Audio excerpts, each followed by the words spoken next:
வணக்கம். இலங்கை செய்திகளுடன் நான் நிரோஷன். விரிவான செய்திகளுக்கு முன் தலைப்புச் செய்திகள். ஜனாதிபதி அனுருகுமார திசாநாயக்க நேற்று ஜப்பான் வெளிநாட்டு வர்த்தக அமைப்பின் தலைமையகத்தில் ஜப்பானின் முன்னணி வர்த்தகர்களுடன் வட்டமேசை கலந்துரையாடலில் வெளிநாட்டு முதலீடு கொள்கைகளில் முரண்பாடு, இலங்கைக்கு எதிராக அமெரிக்கா கடும் குற்றச்சாட்டு. இலங்கை இன்று பிரேக் இல்லாத தொடருந்து பள்ளத்தில் பாய்வதைப் போல எந்தவித எதிர்பார்ப்பும் இல்லாமல் அழிவை நோக்கி செல்கிறது என்று மதுர விதானகி விமர்சனம். ஜனாதிபதி அனுருகுமார திசாநாயக்கவும் அவர் தலைமையிலான அரசாங்கம் மக்களின் ஆணையை மீறி செயல்படுவதாக நாமல் குற்றச்சாட்டு. தொடர்வது விரிவான செய்திகள். ஜப்பான் அரசாங்கத்தின் அழைப்பின் பேரில் அங்கு உத்தியோகபூர்வ விஜயத்தை மேற்கொண்டுள்ள ஜனாதிபதி அனுருகுமார திசாநாயக்க நேற்று ஜப்பான் வெளிநாட்டு வர்த்தக அமைப்பின் தலைமையகத்தில் ஜப்பானின் முன்னணி வர்த்தகர்களுடன் வட்டமேசை கலந்துரையாடலில் ஈடுபட்டார். ஜப்பான் வெளிநாட்டு வர்த்தக அமைப்பின் தலைவர் மற்றும் பிரதம நிறைவேற்று அதிகாரி இஷிகுரோ நோரிகோவின் பங்கேற்புடன் நடைபெற்றிருந்த கலந்துரையாடலில் ஜப்பான் இலங்கை வர்த்தக ஒத்துழைப்பு குழுவின் தலைவர் மற்றும் தலைவர் பொமிகோ கொபயாஷி உள்ளிட்டோர் கலந்து கொண்டனர். இலங்கையில் காணப்படும் புதிய முதலீட்டு வாய்ப்புகள் குறித்து இங்கு சுட்டிக்காட்டிய ஜனாதிபதி, நாட்டில் முதலீட்டுக்கு ஏற்ற சூழலை உருவாக்கி மோசடி மற்றும் ஊழலை ஒழிப்பதற்கு தற்போதைய அரசாங்கம் எடுத்துள்ள நடவடிக்கைகள் குறித்து தெளிவுபடுத்தினார். இலங்கையின் முக்கிய பொருளாதார பங்காளியாக இலங்கைக்கும் ஜப்பானுக்கும் இடையிலான வர்த்தக ஒத்துழைப்பை மேம்படுத்துவதன் அவசியத்தையும் அதன் ஊடாக பெறக்கூடிய பரஸ்பர நன்மைகள் குறித்தும் ஜனாதிபதி சுட்டிக்காட்டினார். இந்த கலந்துரையாடலில் பின்னர் அவர்கள் குழு புகைப்படத்தில் இணைந்து கொண்டனர். வெளிநாட்டு அலுவலர்கள், வெளிநாட்டு வேலைவாய்ப்பு மற்றும் சுற்றுலாத்துறை அமைச்சர் விஜித ஹேரத், மேல் மாகாண ஆளுநர் ஹனீப் யூசுப், ஜப்பானுக்கான இலங்கை தூதுவர் பேராசிரியர் பிவித்துரு ஜனகுமாரசிங்க, டிஜிட்டல் பொருளாதாரம் தொடர்பான ஜனாதிபதியின் சிரேஷ்ட ஆலோசகர் கலாநிதி ஹான்ஸ் விஜயசூரிய, பொருளாதாரம் குறித்த ஜனாதிபதியின் சிரேஷ்ட ஆலோசகர் துமிந்த ஹுலங்கமுவ மற்றும் வெளிநாட்டு அலுவலர்கள் அமைச்சின் சிரேஷ்ட அதிகாரிகள் என்று பலரும் கலந்து கொண்டிருந்தமை குறிப்பிடத்தக்கது. இலங்கையில் வெளிநாட்டு முதலீட்டு கொள்கைகள் நடைமுறையில் முரண்பட்ட தன்மை காணப்படுவதாக அமெரிக்க ராஜாங்க திணைக்களம் தெரிவித்துள்ளது. 2025ஆம் ஆண்டுக்கான இலங்கையின் முதலீட்டு பின்னணி குறித்த அறிக்கையை வெளியிட்டுள்ள அமெரிக்க ராஜாங்க திணைக்களம் பல முக்கிய அம்சங்களையும் சுட்டிக்காட்டியுள்ளது. அதில் தேசிய மக்கள் சக்தி அரசாங்கத்தின் மூத்த அதிகாரிகள் தனியார் துறை தலைமையிலான பொருளாதார வளர்ச்சியினை தொடர்ந்து விமர்சித்து வருவதாகவும், சர்வதேச நாணய நிதியத்துடன் ஒத்துழைத்து முதலீட்டாளர்களுக்கு உத்தரவாதம் அளித்தாலும் அரசாங்கத்தின் மேற்குலக எதிர்ப்பு மற்றும் மார்க்சிச செல்வாக்கு கொண்ட சித்தாந்தங்களால் பல முதலீட்டாளர்கள் தயக்கம் கொள்வதாகவும் குறிப்பிடப்பட்டுள்ளது. மேலும் இலங்கை முதலீட்டு சபை பிரதான ஊக்குவிப்பு நிறுவனம் என்றாலும் அவர்களுடன் நிலையான மற்றும் வெளிப்படையான உரையாடலை பேணுவது சவாலாக உள்ளது என்றும் அறிக்கை கூறுகின்றது. தேவையற்ற கட்டுப்பாடுகள், சட்ட நிச்சயமின்மை, அதிகாரிகளின் பலவீனமான பதிலளிப்பு ஆகியவை முதலீட்டாளர்களுக்கு எதிர்கால சவால்களாகும் என்றும் பட்டியலிடப்பட்டுள்ளன. இந்த அறிக்கையில் இந்திய அதானி கிரீன் எனர்ஜி நிறுவனம் $400 மில்லியன் பெறுமதியான வடக்கு மாகாண புதுப்பிக்கத்தக்க எரிசக்தி திட்டத்திலிருந்து விலகியது குறித்தும் குறிப்பிடப்பட்டுள்ளது. இதற்கு காரணமாக வழங்கப்பட்ட ஒப்பந்தத்தை மறுபரிசீலனை செய்ய இலங்கை அரசு எடுத்த முயற்சிகளே என்று அதானி நிறுவனம் தெரிவித்துள்ளதாகவும் கூறப்படுகின்றது.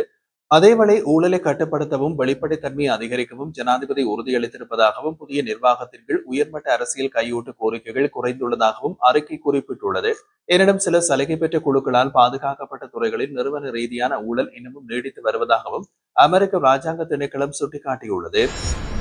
மன்னார் தீவில் இன்றைய நிலைமையை இந்தியாவுக்கு ஒப்படைத்ததை போல் நாளை கச்சத்தீவையும் வழங்க முன்வரக்கூடும் என்று மக்கள் போராட்ட இயக்கத்தின் உறுப்பினர் வசந்த முதலிகை குற்றம் சாட்டியுள்ளார். ஊடகங்களுக்கு அளித்த பேட்டியொன்றில் அவர், தேசிய வளங்கள் வெளிநாடுகளுக்கு விற்கப்பட மாட்டாது என்று வாக்குறுதி அளித்து தேசிய மக்கள் சக்தி ஆட்சிக்கு வந்ததாகவும், ஆனால் இப்போது இந்தியாவின் நிகழ்ச்சி நிரலை நடைமுறைப்படுத்தப்படுவதாகவும் விமர்சித்துள்ளார்.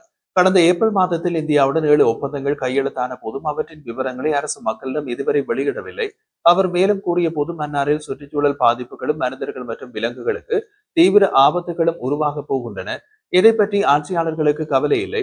எதிரணியில் இருந்து மன்னார் விவகாரத்தில் குரல் கொடுத்தவர்கள் ஆட்சிக்கு வந்த பின் அதை மறந்து விட்டார்கள்.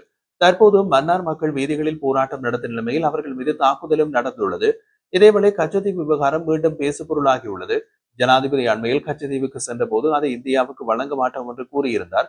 ஆனால் தனது சொந்த வார்த்தைக்கு முரணான நடவடிக்கைகளை மேற்கொள்வதாக வசந்த முதலிகை விமர்சித்தார். கச்சத்தீவு வழங்கப்படாது என்று கூறினாலும் உள்ளக ரீதியில் பேச்சுவார்த்தைகள் நடக்கின்றன போது சந்தேகம் எழுகின்றது. இறுதியில் கச்சத்தீவையும் இந்தியாவுக்கு வழங்கி விடுவார்களே என்று அச்சம் நிலவுகிறது என்றும் அவர் எச்சரித்துள்ளார். நாடாளுமன்ற உறுப்பினர் நாமல் ராஜபக்ச, ஜனாதிபதி அனுருகுமார திசாநாயக்கவும் அவர் தலைமையிலான அரசாங்கமும் மக்களின் ஆணையை மீறி செயற்படுகிறது என்றும், மக்களின் ஆதரவோடு அவர்களை விரைவில் ஆட்சியிலிருந்து வெளியேற்றுவோம் என்றும் தெரிவித்துள்ளார். ஸ்ரீலங்கா பொதுஜன பெரமுனவின் ஆட்சி மீண்டும் மலரும் என்பது உறுதியானது என்றும் அவர் கூறினார். ஊடகங்களிடம் கருத்து தெரிவித்த போது நாமல் ராஜபக்ச, மக்கள் ஜனாதிபதி அனுர மீதும் அவரது அரசாங்கத்தின் மீதும் கடும் அதிருப்தி அடைந்துள்ளதாக குறிப்பிட்டுள்ளார். அரசாங்கம் முறையற்ற தீர்மானங்களை எடுத்து அதற்கு எதிராக போராடும் மக்களை போலீசாரின் மூலம் துன்புறுத்தி அடக்க முயற்சித்து வருவதாகவும் அவர் குற்றம் சாட்டியுள்ளார். மேலும் முந்தைய ஆட்சியாளர்களுக்கு எதிராக போலி குற்றச்சாட்டுகளை முன்வைத்து பழிவாங்கும் நடவடிக்கைகளை ஜனாதிபதி அனுர மற்றும் அவரது அரசு திட்டமிட்டு முன்னெடுத்து வருகின்றது என்றும் நாமல் ராஜபக்ச குற்றம் சாட்டியிருந்தார். இது அனுர அணியும் மக்களை ஆதரவுடன் விரைவில் வீட்டுக்கு அனுப்புவோம், மொட்டு கட்சியின் ஆட்சி மீண்டும் மலரும் என்பது நிச்சயம் என்றும் நாமல் ராஜபக்ச வலியுறுத்தினார்.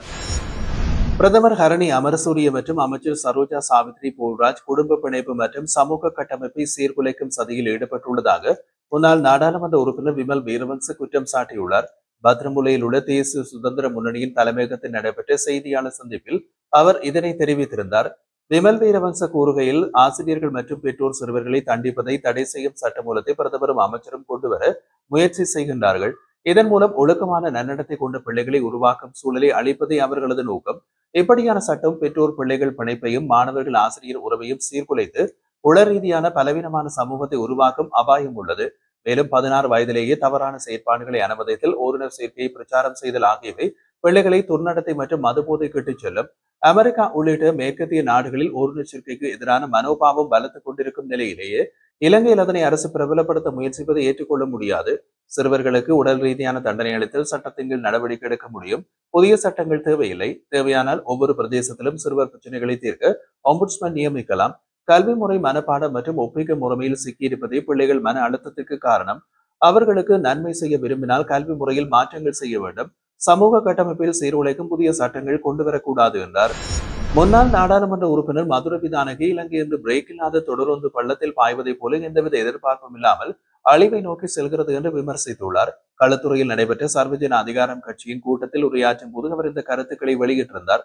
மதுர விதானக தனது உரையில், தற்போதைய அரசாங்கம் பாதுகாப்பு தொடர்பான கணிப்பீடுகள் நடத்துவதில் மட்டுமே மூழ்கி கிடக்கிறது என்றும் உயர் அரசியல்வாதிகள் தங்களுக்கு தனிப்பட்ட பாதுகாப்பை ஏற்படுத்திக் கொள்ளும் முயற்சிகளில் ஈடுபட்டுள்ளார்கள் என்றும் அவர் குறிப்பிட்டிருந்தார். இந்த நாட்டை மாற்றம் என்று கூறி மக்கள் பெரும்பான்மையாக வாக்களித்து ஆட்சிக்கு கொண்டு வந்த அரசாங்கம் மக்களிடம் வழங்கி எந்த வாக்குறுதியையும் நிறைவேற்றவில்லை. வாக்குறுதிகள் அனைத்தும் குவிந்து கிடக்கின்றன. ஆனால் மக்கள் இன்னமும் துன்புறுத்தப்படுகிறார்கள் என்று குற்றம் சாட்டினார். மதுர விதானகி மேலும் கடந்த 40 ஆண்டுகளாக நாட்டை சீரழித்தவர்கள் யார் என்பதை கவனிக்க வேண்டும் என்றும் வலியுறுத்தினார். இந்த நாட்டின் முன்னேற்றத்தை அளித்தவர்கள் ஜேவிபியினரும் புலிகள் அமைப்புமாகும். அவர்கள் நடத்தி கொண்ட விளைவுகளை இன்று நாம் சந்திக்கும் பேரழிவுக்கு காரணமாகியுள்ளது.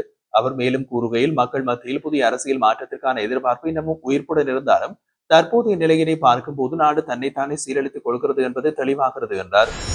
முன்னாள் ராஜாங்க அமைச்சர் சசீந்திர ராஜபக்சவை எதிர்வரும் அக்டோபர் 14ஆம் தேதி வரை தொடர்ந்தும் விளக்கமறியலில் வைக்குமாறு கொழும்பு நீதிமன்றம் உத்தரவு பிறப்பித்துள்ளது. சந்தேக நபர் இன்று நீதிமன்றத்தில் முன்னிலைப்படுத்தப்பட்ட போது கொழும்பு பிரதான நீதிவான் அசங்க எஸ் போதாரகம இந்த உத்தரவை பிறப்பித்துள்ளார். 2022ஆம் ஆண்டு மே மாதம் 9ஆம் தேதி நடந்த போராட்டத்தின் போது சசீந்திர ராஜபக்சவுக்கு சொந்தமானதாக கூறப்படும் இலங்கை மகாவலி அதிகார சபைக்கு சொந்தமான கிரியப்பன் விவல் செவனுகல உள்ள காணியொன்றில் அனுமதியின்றி கட்டப்பட்ட கட்டடம் உள்ளிட்ட சொத்துக்கள் சேதமடைந்தது. அந்த சொத்துக்களுக்கான இழப்பீடுகள் நிராகரிக்கப்பட்டிருந்த நிலையில் அதனை மீறி இழப்பீடுகளுக்கான அலுவலகத்தின் சில அதிகாரிகளுக்கு தனது அதிகாரத்தை பயன்படுத்தி அழுத்தம் கொடுத்து இழப்பீட்டை செலுத்துமாறு பலவந்தப்படுத்தியுள்ளதாக குற்றச்சாட்டு முன்வைக்கப்பட்டுள்ளது.